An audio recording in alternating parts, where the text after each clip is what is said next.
E estamos de volta. Na aula passada, na aula 12.5, a gente olhou o que aconteceria com o comprimento de um corpo caso ele viajasse com velocidade próxima à da luz. Nas aulas anteriores, nós fizemos toda a fundamentação matemática para chegar na equação de Einstein.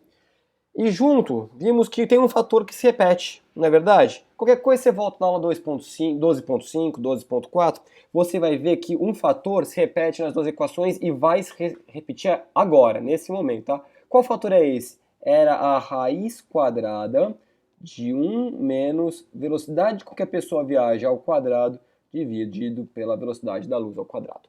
Isso nós demos o nome de fator de Lorentz. Não é isso? Fator de Lorentz. Pois bem, sabendo que esse fator vai se repetir agora, o que nós vamos ter aqui?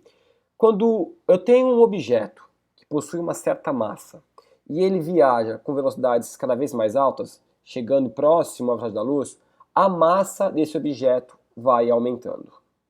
E a gente tem que tomar muito cuidado agora com o significado de massa. Eu não vou te contar agora o que significa isso. Nós vamos fazer uns cálculos aqui, vamos ver o que vai acontecer para depois discutir isso, certo? Bom, assim como para o tempo aumentava, para a gente aqui a massa também vai aumentar. Então significa que eu tenho que dividir pelo fator de Lorentz, e assim como eu fazia com o tempo. Então, qual a equação que a gente vai utilizar derivando todas as partes das equações de Albert Einstein? A gente vai ver que a massa que nós temos parada na Terra, o que seria medida por uma pessoa na Terra, vai ser igual à massa medida por um observador no referencial inercial, ou seja, que está dentro da nave viajando com velocidades altas, dividido pelo nosso fator de Lorentz. 1 menos v quadrado sobre c quadrado. É através dessa equação, né, bem parecida com a do tempo, aqui era delta t zero, através dessa equação, nós vamos verificar o que vai acontecer com a massa. Ok? Tudo bem até aqui? Então, o que eu vou fazer é o seguinte, eu vou trazer aqui, eu vou apagar isso aqui tudo, eu vou trazer um exercício para a gente aplicar essa equação, certo? Tá? A gente vai fazer ela com calma. Bom, qual que é a proposição desse exercício? Uma pessoa viaja com velocidade comparável à da luz. Se no momento da viagem ele mede sua massa e encontra 50 quilos, calcule. Então, esses 50 quilos, eu vou puxar para cá, e vou falar que é a massa dele como referencial inercial, 50 quilos. Ele mediu isso dentro da própria nave, por exemplo. Ele colocou uma balança lá e mediu. Quem estiver olhando lá de fora, por exemplo, essa nave está passando a 80%, alguma porcentagem da velocidade da luz, ele lá dentro mediu 50 quilos. Se nós fôssemos capazes de medir a massa de alguma forma, quanto será que a gente mediria? Será que os mesmos 50? Não. Aí é aí que tá, certo? Vamos lá. A letra A pede para a gente calcular o que aconteceria se a velocidade fosse 60% da velocidade da luz. E na letra B, ele pede para calcular se fosse 80% da velocidade da luz. Então, como você já está acostumado já viu como que se faz o cálculo nos exercícios anteriores, o que eu vou fazer aqui? Eu vou calcular o fator de Lorentz do lado de fora e vou jogar esse fator de Lorentz dividindo dentro da nossa equação, certo? Então, o fator de Lorentz, vamos fazer aqui na letra A. Letra A eu vou ter raiz quadrada de 1 menos 60% da velocidade da luz, do jeito que a gente está fazendo, a gente pode falar que ela é 0,6 c, não é verdade? Assim como 80%, que é o valor que eu tenho utilizado até agora, é 0,8 c. Então, 0,6 c ao quadrado dividido por c quadrado, certo? Então, o que a gente vai ter aqui? A gente vai ter, então, raiz quadrada de 1 menos 0,6 ao quadrado vai dar 0,36, c quadrado vai ficar c quadrado mesmo, dividido por c quadrado, e eu vou simplificar esses dois. Eu vou ter, então, raiz quadrada de 1 menos 0,36, que vai ser 0,64. Portanto, o meu fator de Lorentz vai valer, 0,64, meu fator de Lorentz vai valer 0,8. Então, eu sei que, de acordo com o que eu mostrei para você agora há pouco, a minha massa, a variação da massa depende da massa inercial dividido pelo fator de Lorentz, certo? Raiz quadrada de 1 menos v quadrado sobre c quadrado. Como isso aqui eu acabei de calcular do lado de fora, Eu vou ter, então, que ΔM é igual a 50 quilos dividido por 0,8. Perfeito? Então, a massa medida por alguém do lado de fora da nave vai ser 50 dividido por 0,8. Vamos fazer essa continha aqui, ó. Vou fazer aqui assim, só para te lembrar como faz conta. 50 dividido por 0,8. Não custa nada fazer na mão. Primeira coisa que a gente tem que fazer é verificar a quantidade de casas decimais que nós temos nos dois valores. 50 tem nenhuma casa depois da vírgula e 0,8 tem uma única casa depois da vírgula. Então tem que considerar que é 50,0 dividido por 0,8, certo? Então agora está ok, agora eu posso fazer a minha conta. Então 50 dividido por 0,8 é a mesma coisa que eu pensar em 500 dividido por 8. 50 dividido por 8 vai dar 6. 6 vezes 8, 48. Para 50, faltam 2. Desce o 0. 20 dividido por 8 vai dar quanto? Vai dar 2. 2 vezes 8, 16. Para 20, 4. 4 divide por 8? Não. Então o que nós vamos fazer? Vamos colocar um 0 aqui e uma vírgula aqui. 40 por 8 vai dar 5. 5 vezes 8, 40. Para 40 nada, faz, ó, carinha de feliz. E vamos lá. Então, a massa seria de 62,5 quilos. E cai exatamente o que nós estávamos imaginando que acontecesse. A massa vai sofrer um aumento, certo? Passou de 50 para 62,5. Aí você deve estar pensando, por que a massa aumentou, né? A gente vai entender isso logo logo. Deixa eu passar a borracha aqui nessa continha, porque a gente vai resolver a letra B aqui agora, certo? Bom, deixa eu separar isso daqui. Perfeito. Letra B. O que nós vamos ter aqui na letra B agora? Agora ele está querendo que a gente calcule para 80%. Né? Qual seria a massa medida quando a velocidade fosse de 80%? Então eu vou fazer a mesma coisa, vou fazer o fator de Lorentz aqui do lado de fora. 1 menos 0,8c ao quadrado dividido por c quadrado. Isso vai dar pra gente raiz quadrada de 1 menos. Já estamos acostumados com essa conta, né? 0,8 ao quadrado é 0,64. C ao quadrado é c quadrado mesmo. Tudo isso dividido por c quadrado, que eu vou simplificar com o de cima. Eu já repeti esse cálculo várias vezes nas aulas anteriores, portanto estou passando um pouco mais rápido sobre ele. Se você está assistindo essa aula, é a primeira que você está assistindo, volta lá na aula 12.4, 12.3... 12.5 também, são aulas bem importantes para a gente entender tudo isso que está acontecendo. Então eu vou ter que raiz quadrada de 1 menos 0,64 é 0,36, portanto, o nosso fator de Lorentz tem um valor de 0,6 aqui para a gente. O que a gente vai fazer então? ΔM é igual a ΔM0, vamos colocar direto. Ó, essa aqui é a equação que a gente usa, eu já sei que aqui são 50 quilos, 50 quilos dividido por 0,6. Ou seja, meu valor aqui de baixo está menor. Resultado vai dar maior, né? ΔM. Quanto vale essa continha? Vamos fazer ela aqui também no cantinho, ó.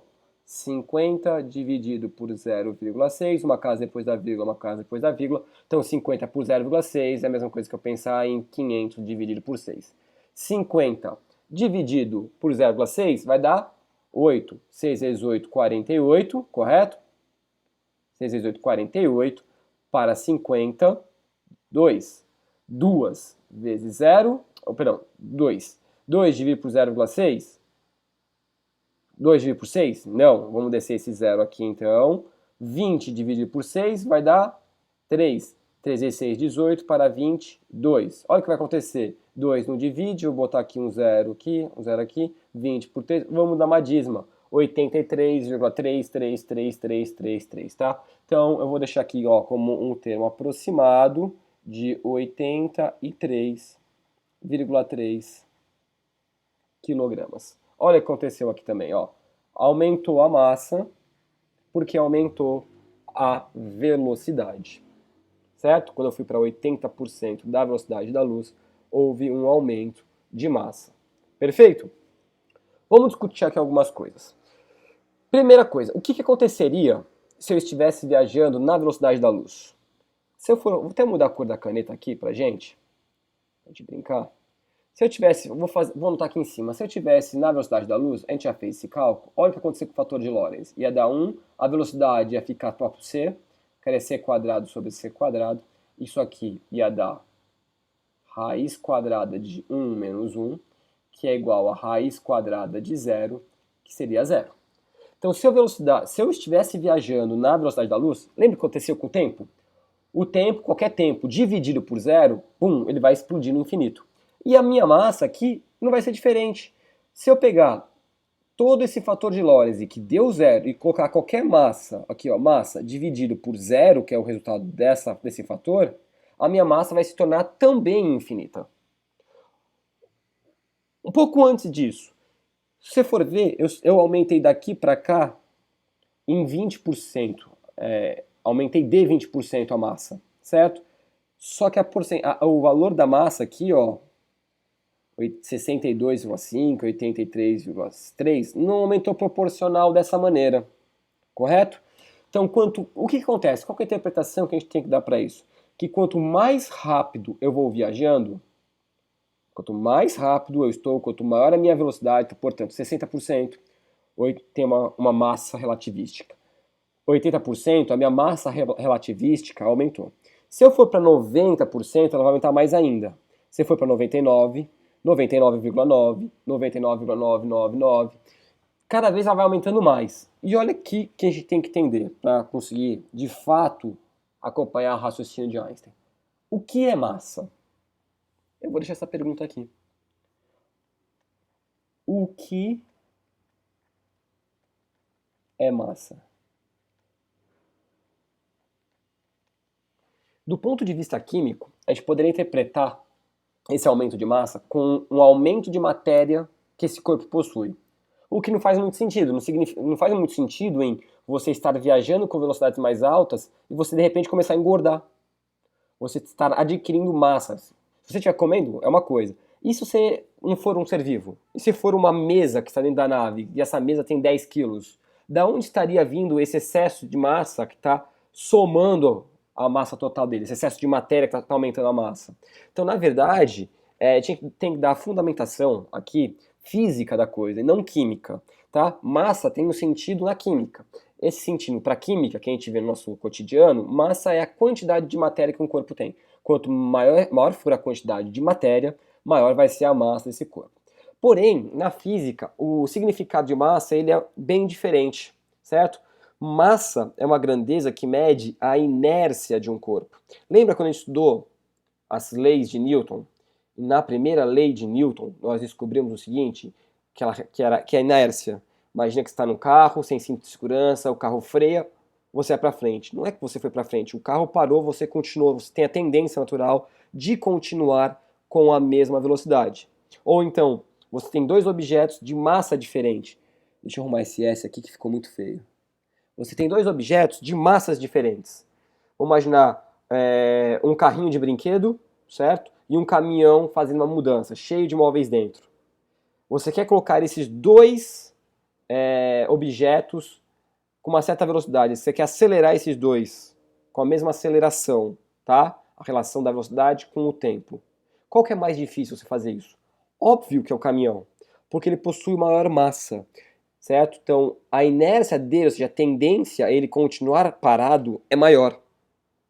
Quando a gente olha para esse fenômeno aqui, não é a quantidade de matéria que está aumentando, é a inércia do corpo que aumenta. Essa tem que ser a interpretação que a gente tem que dar para essa massa relativística aqui e essa massa relativística aqui.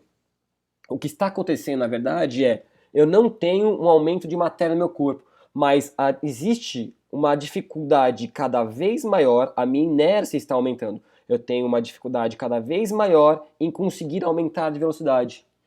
Quando eu chegar lá em 99% da velocidade da luz, e se eu quiser aumentar de 99 para 99,9, ou seja, somente aumentar 0,9%, a quantidade de energia que eu tenho que gastar para produzir esse aumento na velocidade da luz é muito grande.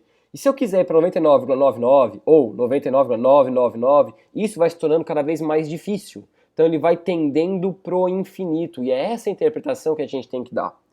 Então, esse é um dos problemas que a gente vai enfrentar quando você tenta viajar na velocidade da luz. São três. O seu tempo explode, não é isso que a gente viu na aula 12.4? Esse seu tempo vai para o espaço, vai para o infinito. Na aula anterior, na aula 12.5, a gente viu que o comprimento, se você chegar na velocidade da luz, ele se torna zero. Então você tem um tempo que foi para o infinito, você tem um comprimento que chegou a zero, você desaparece como comprimento, e a sua massa, se você multiplicar, dividir aqui por zero, a sua massa também vai se tornar infinita.